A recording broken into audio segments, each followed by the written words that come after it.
Here's one of my favourite hymns because it pretty much embodies what God did through Jesus Christ. It's written by Felix Mendelssohn, who was a Jew, but the words were written by Charles Wesley. So you have Jew and Gentile united in praise of Jesus Christ. The same hymn. So it's a wonderful carol.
Navidad. So we're going to... So everyone can stand. You feel freer when you stand. So let's stand with your instrument. Remember, you can play your castanets there from Spain. So you should feel that vibe coming through. That's it. Got the bells going in the background. Everyone's good. Here we go. Feliz Navidad.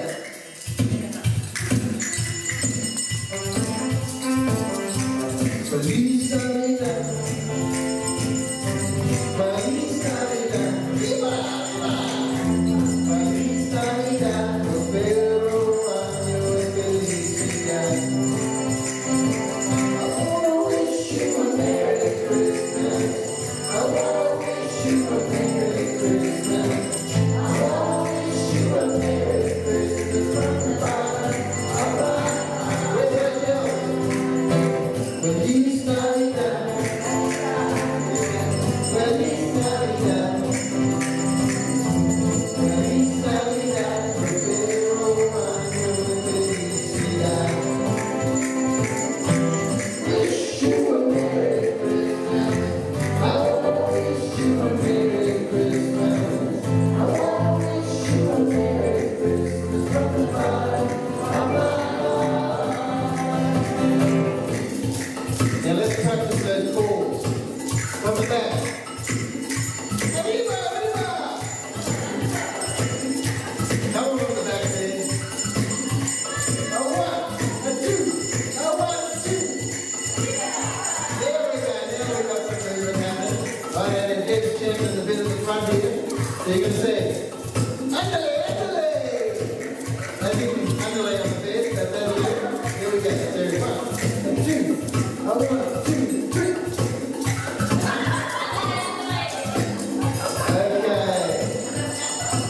Okay. Right, Ellie. You want to hear you can say, Arriba, arriba! There we go. Here we go. Feliz Navidad. Feliz Navidad. Feliz Navidad. Prospero año de felicidad. I wanna wish you a Merry Christmas. I wanna wish you a Merry Christmas. I wanna wish you a Merry Christmas from the bottom of my heart. Feliz Navidad. Feliz Navidad. Feliz Navidad. Prospero año de felicidad. I wanna wish you a Merry Christmas. I wanna wish you a Merry Christmas. I wanna wish you a Merry Christmas from the bottom of my heart. I wanna wish you a Merry Christmas. I wanna wish you a Merry Christmas. I wanna wish you a Merry Christmas from the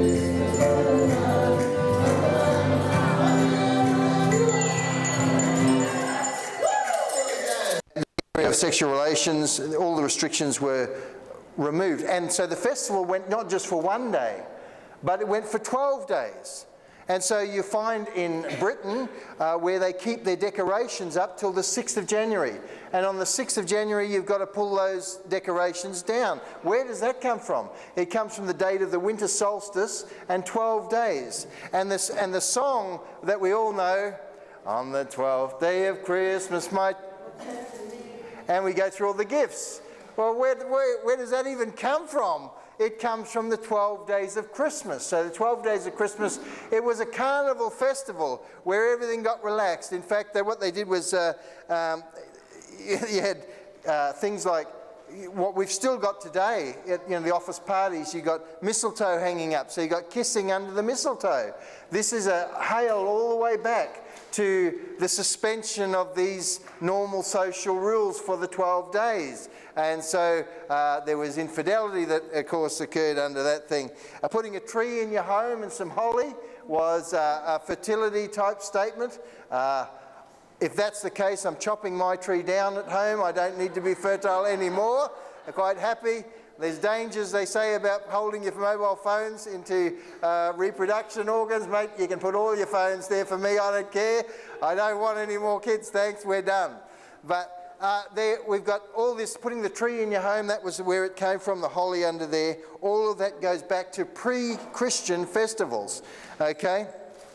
Also, the other thing that you see, not so much here, but you do see it in Europe, Britain, you have the pantomime, okay? Because in Christmas, social rules were suspended, which meant that cross-dressing occurred. Men would dress sometimes as women, and women would dress as men. So you have the Christmas pantomime. And in the Christmas pantomime, you have the boy, who is a lady dressed up as a man, and the girl is a bloke's dressed up as girls. You know, in the prison, like in the British prisons, like Changi and things on those were Christmas time, they would do these pantomimes, and the blokes would dress up as girls and all. Of course, there were no girls there, but you know, it was a tradition for them to do that. And so this all harkens back to the suspension of these rules. So we see that. It's also a time of gluttony, where we put aside all our normal eating rules. Hello? Mate, we bought our Christmas thing, it's embarrassing. We have got quite a few people coming, but I was watching them swipe it, and we were over $400. $400, so all for the day, we better eat. But anyway, so the gluttony factor was all part of this carnival, what we had. Also, you drink as much as you like. Okay, normally if you're a drunkard, oh, that's an embarrassment. But Christmas time, get sloshed. That's where you go. You get to the pubs and you get into it. So that was all. Also, gambling, which was normally frowned upon, all became a suspended rule. So you have, you know, and I guess we could say for us, it's similar to, you know, for gamblers, you have all the outlay of the money, and normally you lose. And so you have a debt that carries into the new year. Well, in our society, we have people going bonkers with presents and things along those lines, and sometimes it's beyond their means, and it breaks them going into the new year. We have a similar carry-on of this thing, and Queen Elizabeth I was known to be, on Christmas Day, she would gamble and dance. That was her thing that she did for this festival that had at that time. And so many communities elected a Lord of Misrule for the 12 days. And the Lord of Misrule, if you got elected that in that community, depending on what your beliefs were, that could be a wonderful position or a terrible position. You could have the use of any maiden in your community if you were the Lord of Misrule. All marriage rules suspended for those 12 days. And so this is where it sort of got to you. It gives you an idea of when they sing that, you know, on the 12th day of Christmas, my true love gave to me, as to what the roots and origins of that song is actually all about. So the Lord of Misrule was often done there. There was a good side, because the rich were encouraged to help out the poor and or the disabled during that time as well. And Boxing Day. And I've never had a clue where Boxing Day came from. I thought maybe there was a boxing festival on there, or is it the presents? Where it harkens from is people would go to church on Christmas Day, fill up the box, and on the next day, what was put in the boxes on Christmas Day were opened and given to the poor. That's where the origin of Boxing Day came from. So we have those type of things that have all been mixed up in this festival. Now, Christmas has come and gone. We all think it's been here forever, but Christmas has come and gone through the medieval times. It's had its ups and downs and all this sort of stuff, so it's not something that's stuck around. And probably it's not until the 19th century when it came back with a vengeance. Okay, so only the last 200 years has it really come on as strong as what we're looking at today. And why is that? Because there was two authors that wrote about Christmas. Can you think of one of them? In Britain. Scrooge. Who wrote Scrooge? Charles Dickens. He was in Britain. He wrote about that. No one ever had a Christmas turkey before that. He wrote about it, and suddenly everyone's sitting down trying to re-get little Hatchet or whatever his name is, you know, to recreate that little scene. So they have the turkeys in Britain used to come across from the US, and so those that could afford it would try and recreate that. But at the same time that that was happening in the US, you had another author of the same standing as Charles Dickens called Irving Washington, which actually was writing similar things. And so right at the same time, we have a resurgence of this festival, of course. The biggest factor, I guess, in Britain, for those of you who are watching The Crown and enjoying that, was Queen Victoria and her husband, Prince Albert.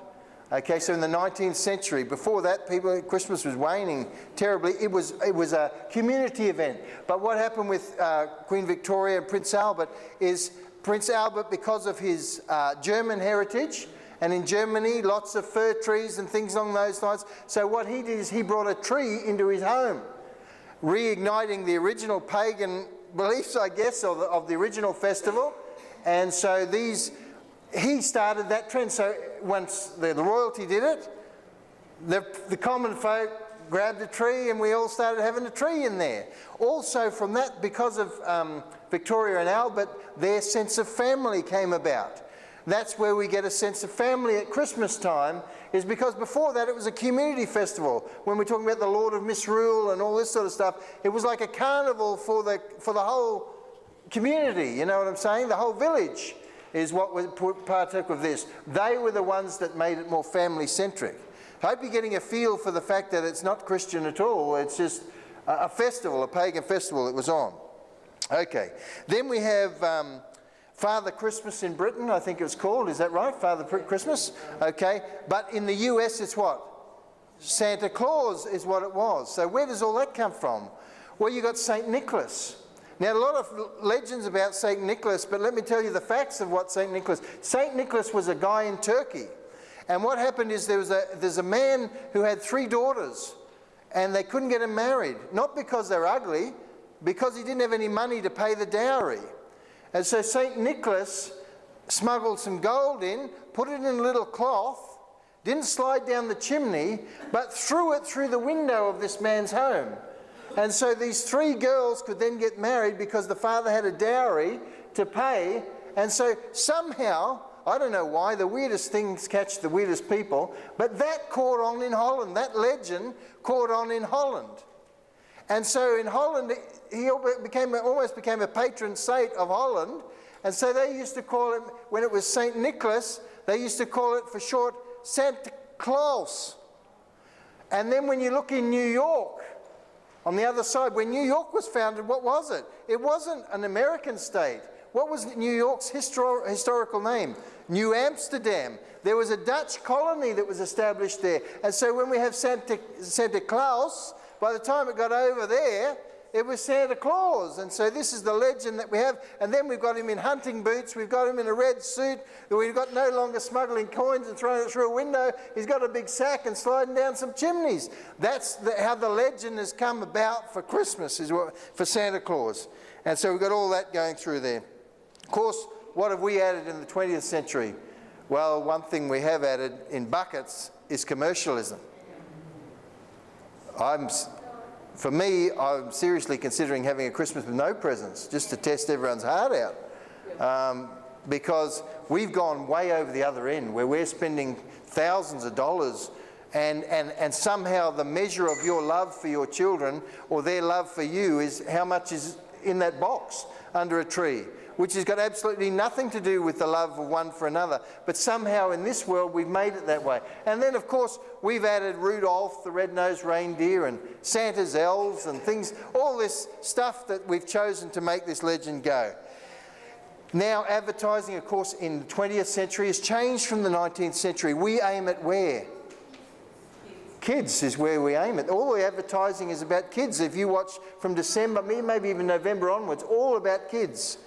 That was not the case in the Victorian era. You start off, it's a community festival. Victoria and Albert make it a family occasion. Now we've made it, and you'll hear it all the time, Christmas is all about kids. It's nothing about kids. The biblical story of Christmas is an adult story. The Bible's written for adult believers. And so it's got nothing, but we've made it all about the kids. And so all of it is about advertising to kids, and that goes hand in hand with commercial sales. So it's either money or sex, because in Victorian times, What was the catchcry in Victorian times? Even 100 years ago? Children are but not heard. That's right. So it wasn't about kids in that. It was about the family, okay? And so that was the difference there. Okay, so none of these things are Christian, and the thought of abolishing Christmas is something abhorrent to everybody, okay? But just for us, it's not Christian. So we ask the question, how have Christians, if you're a Christian here today, how have Christians in the past dealt with Christmas, with this pagan fertility festival? How have they done it? Well, I can tell you for the first 400 years, they were against it. They didn't partake in it whatsoever. So what changed? What happened? Is, well, Pope Gregory, the Catholic Pope, well, that was the only church at the time, he sent Augustine, not the Augustine we know that came from Africa, but another Augustine who went to Britain. And when he went to Britain, he got the King of Kent saved there. He baptised him into the church. He had converts, and he started having a church meeting, which is now the Canterbury Cathedral. So he got that started. He started getting a lot of traction in Britain. But one thing he wrote back to Pope Gregory, and he said this, listen, I can't wean these English off this bloomin' fertility cult. I can't wean them off it. And so Pope Gregory writes back and says this, well, effectively, if you can't beat them, join it. He said, bring it into the church. He said, what you need to do is, where they're celebrating the Son, we'll celebrate where they're celebrating the birth of their Son, we'll celebrate the birth of the Son of Righteousness, who is risen with healing in his wings. So he said, what we're going to do is baptize it into Christ. We're going to bring it into the church. And so that's probably the origin of the Christian Christmas, if you want to call it that. But understand, it's not Christian, it's just a joining in. It's the Catholic policy for missions to whatever's in the culture, to join that into the church. So if you go to the Philippines where they have an animism or something like that, you'll find that maybe in the Catholic Church, because when they went there to get the people, they get animism in there. So we understand that Christmas, we don't get too precious about Christmas because it's not Christian. He couldn't beat them, so he joined them. You know what I mean? That's what happened in Britain. And so that's what happened there. December 25th became the official birthday of Jesus. Of course, the Bible, like the Queen has an official birthday.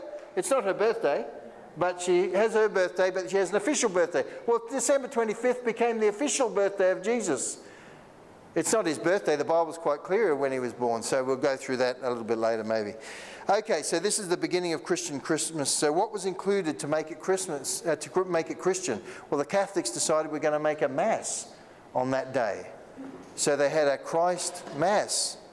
And that's where we get Christmas from, because they thought we'll make this day a Christian thing, and so we had a Mass on that. And so they did that, and then Pope Julian, the next Pope, made an official policy.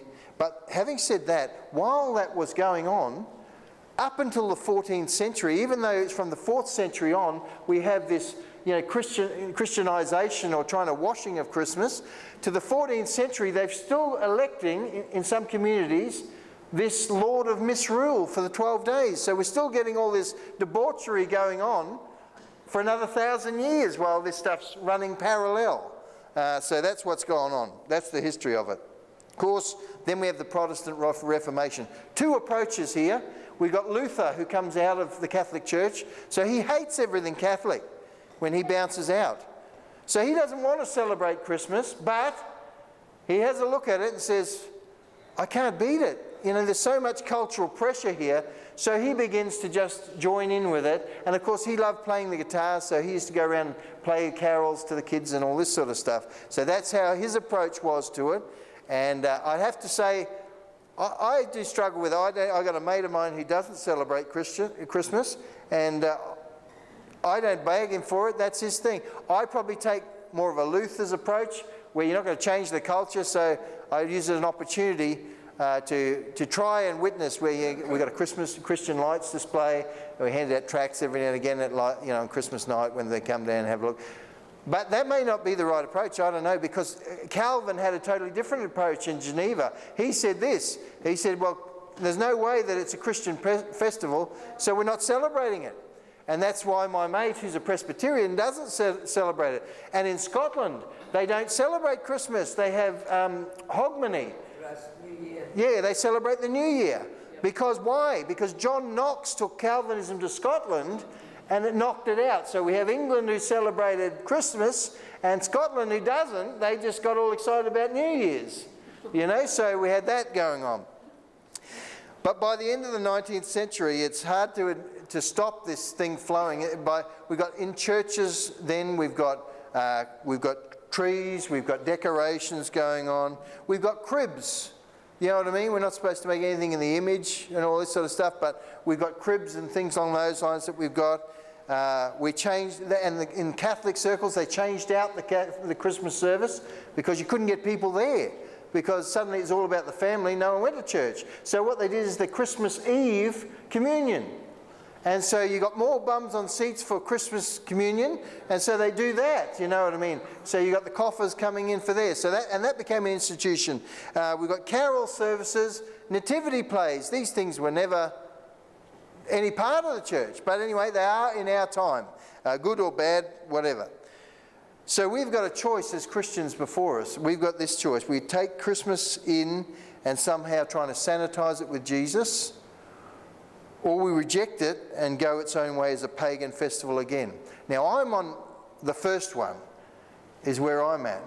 But having said that, I've got an eye. When we were in New Zealand, I watched, for one night we had nothing on, we watched the carols. And I don't know what's going on here, but in New Zealand, we watched for 50 minutes the carols.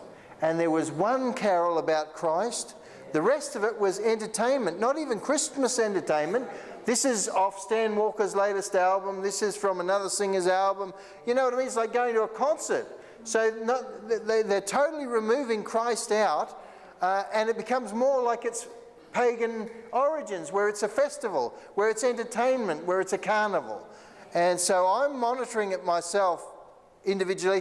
The Bible says don't judge anyone in their feast days or anything along those lines. So I'm not condemning anyone, but I'm saying there's two approaches to this thing as a Christian. So we go look at that. So also think of this as a family album. Let's say I brought my family album in here, or Mum brought it in and she said, "Hey Georgia, look at this. These are pictures of Paul when he was a baby." Goo goo gaga, oh he's so cute, look at the long hair. Everyone thought I was a girl, they never cut my hair. I had big long hair in the 70s, everyone thought I must have been beautiful, because everyone thought I was a girl. I hate the baby photos. But imagine if you're trying to relate to me today as I was in the family album. That's the problem. The world wants Jesus as a baby in a crib. Why? Because a baby's got nothing to say. A baby can be lifted and carried wherever you want. Jesus is saying, don't relate to me as a baby, relate to me as I am now. I don't want you relating to me as I am in that family album, Georgia. Talk to me now as I am as an adult. And that's the problem that we've got with Jesus, is because they want Jesus, but they want him on their terms. As a little baby, they can manipulate and turn around a baby that's got nothing to say. I'm interested if Jesus is excited about Christmas as we are. I think that's a question worth asking. You know what the statistics tell me? Far fewer people are saved at Christmas than any other time in the year. That's an oxymoron, isn't it? You would think more people would come to Christ, but the statistics tell you far less. Why is that? Because evangelists aren't doing the work, they can't get bookings, because we're all caught up in the season for that thing, so they can't do any work for that period. So that's what they say.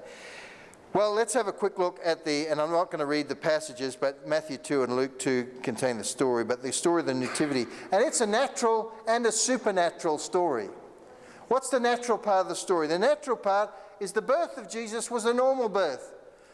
Mary didn't somehow get a free pass. She, after hours of pain and rigour, she delivered a baby. That's a natural experience that Mary had. Okay? The thing I think about Mary, and it's an encouragement for you and I, Mary she gets an angelic visitation, Mary. Her future is laid out. She's the chosen one, the greatest among all women. Imagine being the mother of Jesus. What an honour. The Catholics honour her too much. The Protestants don't say a word about her for fear of getting on the same bandwagon. But Mary is hailed as the greatest among all women. Thing I think about Mary, what was she thinking when she's having a baby and she can't find room to have that child? She's thinking, where's the provision of God? I know I'm called of God. I know God's got a plan for me. And yet she finds herself at the very hour when she's delivering the Saviour of the world without anywhere to put that child. That's an encouragement for you and I today if we're feeling that God has left us. How did we end up in this position? Has God forgotten us? Had God forgotten Mary? Had God forgotten his only son? Yeah, but there was no room in this world for him. And that's the same as it is today. And we're not going to go through that, but it goes on and on. So I encourage myself with that. Also, it's very natural because there's taxes going on, there's polls going on, there's censuses going on, all the natural things of life are going on, but also there's myths. We sung it, 3 wise men. Well, where do we get the 3 kings of Orient are? It doesn't say anything about kings. All it says is wise men came. We assume there's 3 from the 3 gifts. But the Bible doesn't say anything about that. It's a myth. It's a myth. It could be 40 guys.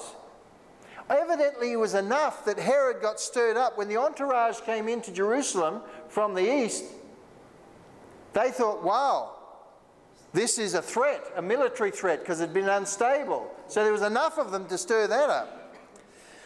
Okay, then who's ever sung Away in a Manger? What about this baby who never cries? No crying he makes. Are you for real? Who's ever had a child? How does that child tell you they're hungry?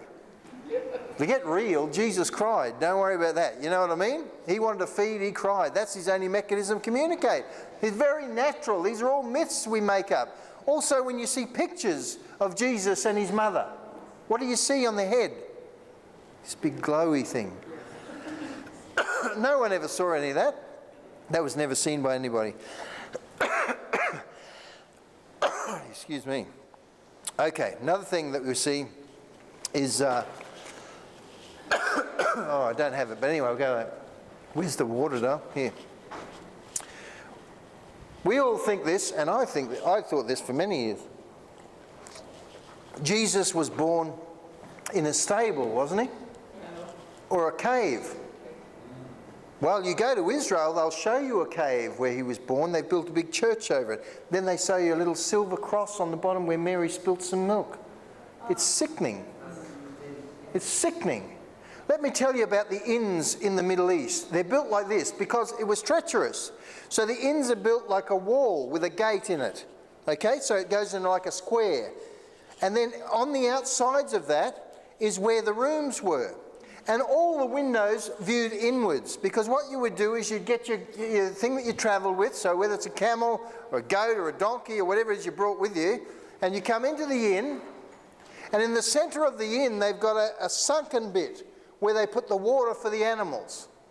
Okay, and you would tether your animals up, and you'd go to the innkeeper and say, is there room at the inn? He said, yeah, there's a room here. And so you'd go and stay in your room with the windows looking in, so you could monitor everything, and at night time they would shut the gate, so you were safe. And if there's no room at the inn, where do you end up? Camping out there. Because they've got the animals out there, what do you think they've got? They've got mangers with all the feed for the animals out there. So Mary, the mother of Jesus, where do you think she gave birth? There was no room there for her. She gave birth in an open square under an open sky. That's where she gave birth.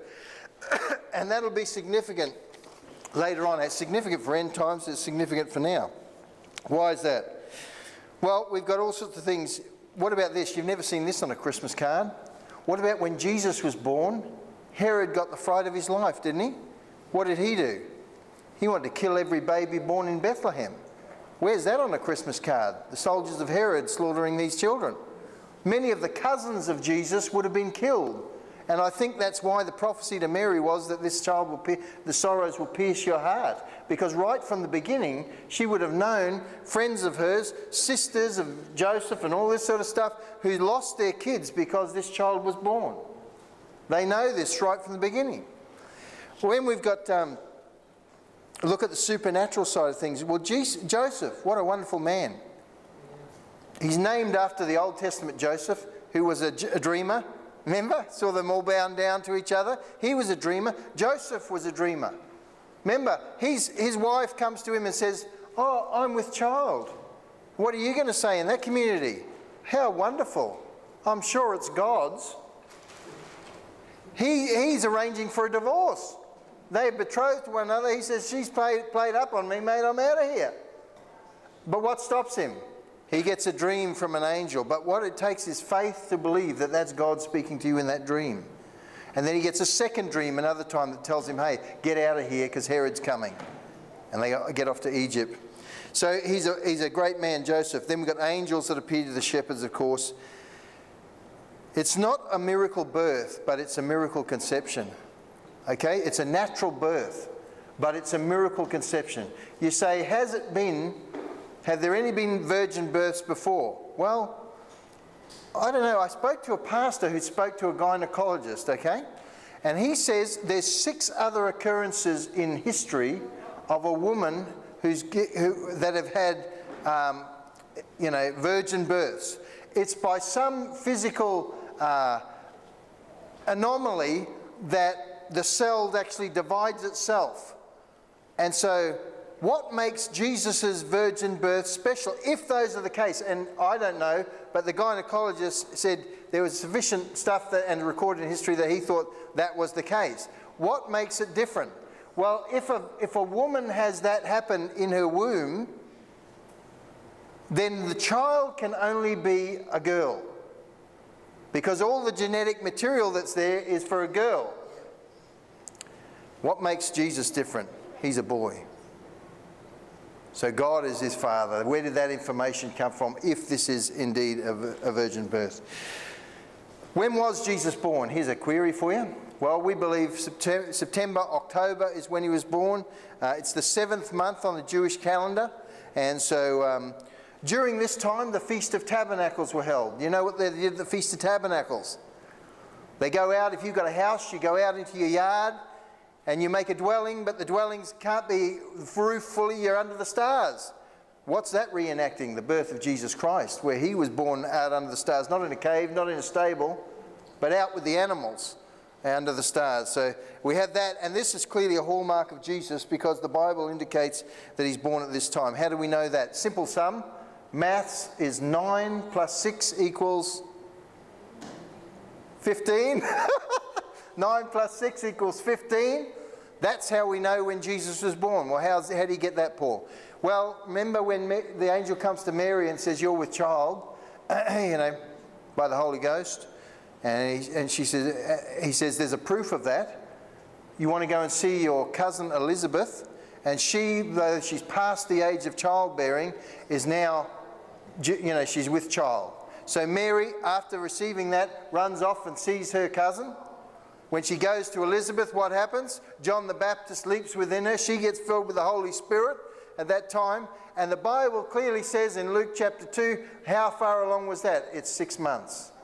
So you get 6 months from that, 9 months on, we're somewhere in the time of September, October at the Feast of Tabernacles. When we go to John chapter 7, the brothers of Jesus, that'll kick the Catholic doctrine out of the thing, but the brothers of Jesus who didn't believe in Jesus, they are mocking him. And what do they say? They say, "Hey, it's the Feast of Tabernacles. Why don't you go up and show yourself?"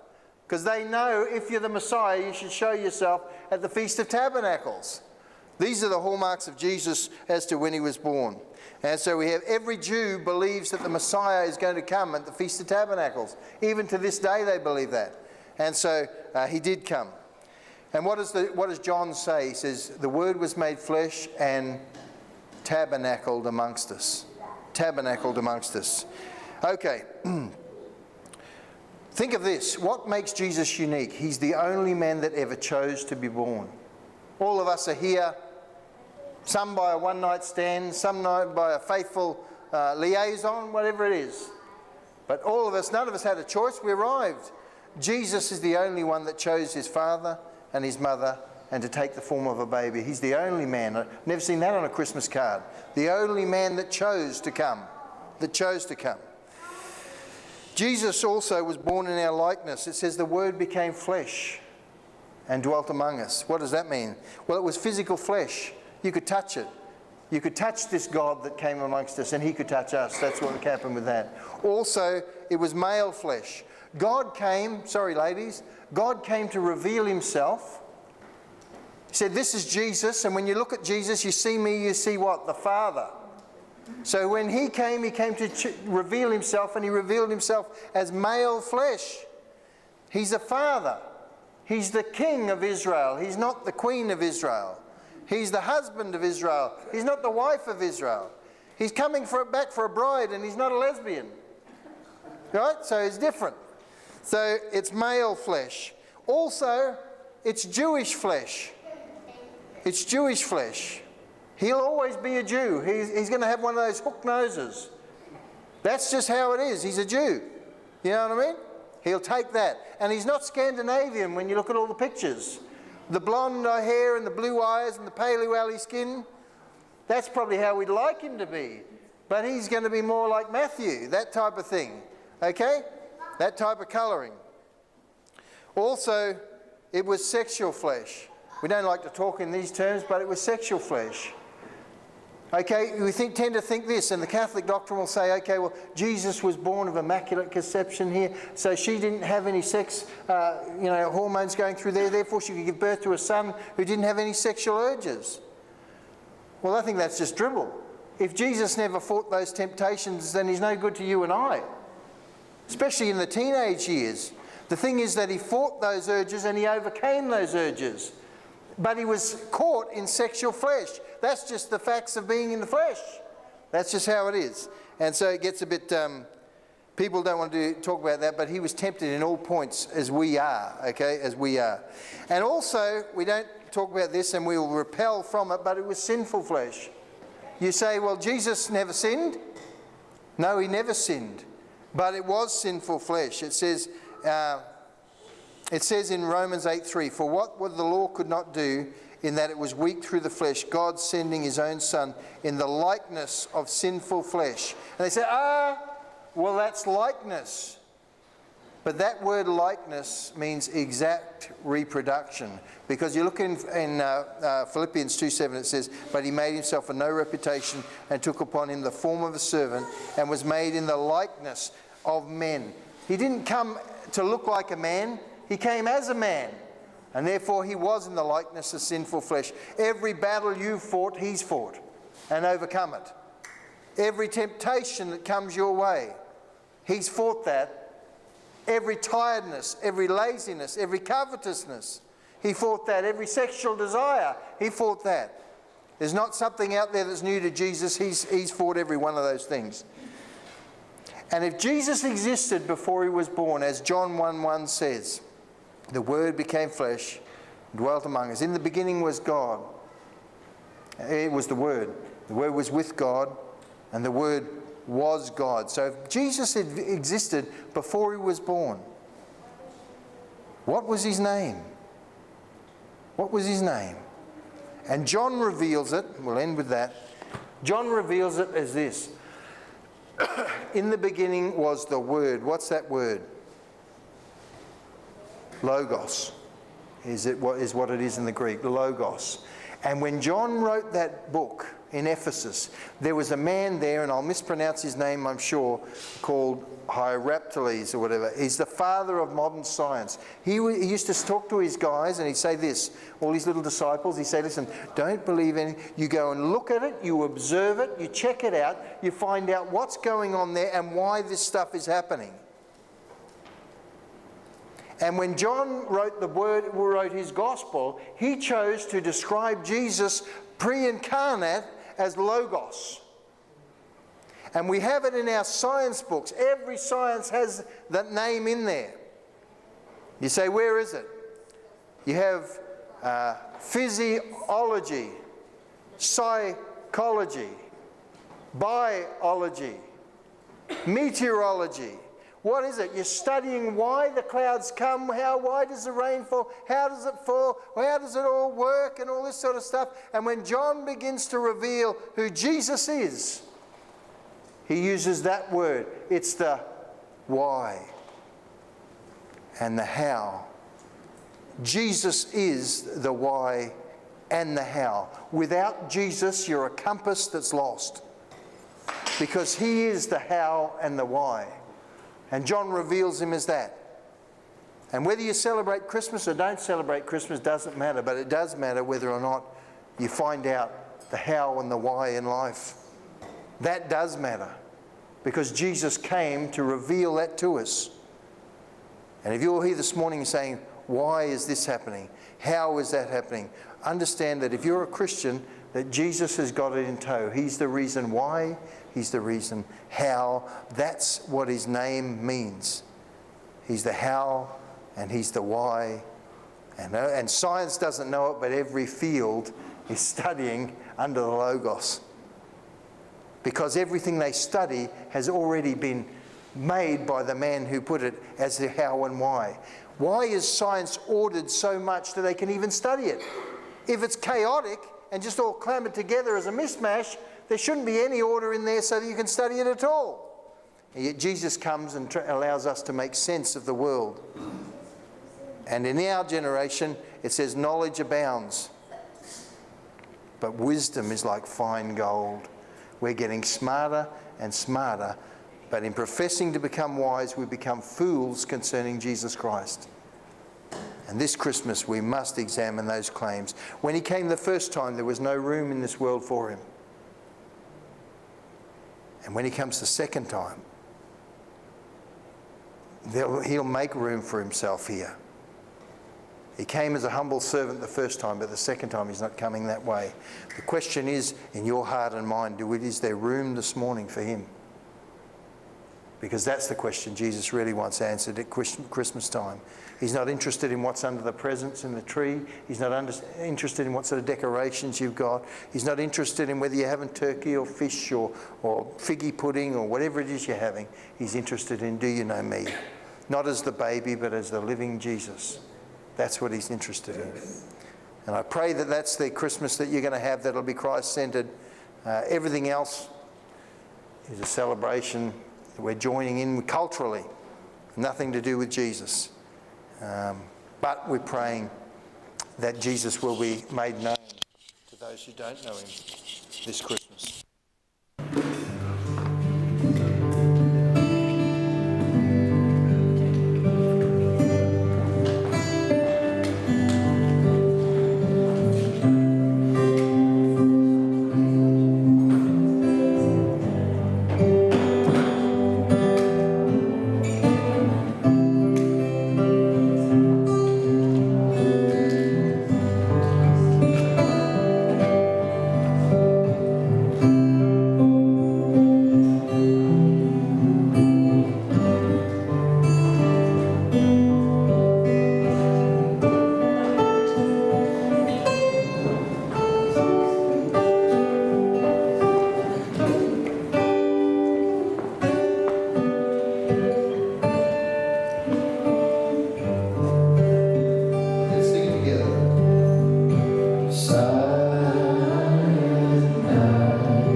I think our big prize goes to Ernie. What a wonderful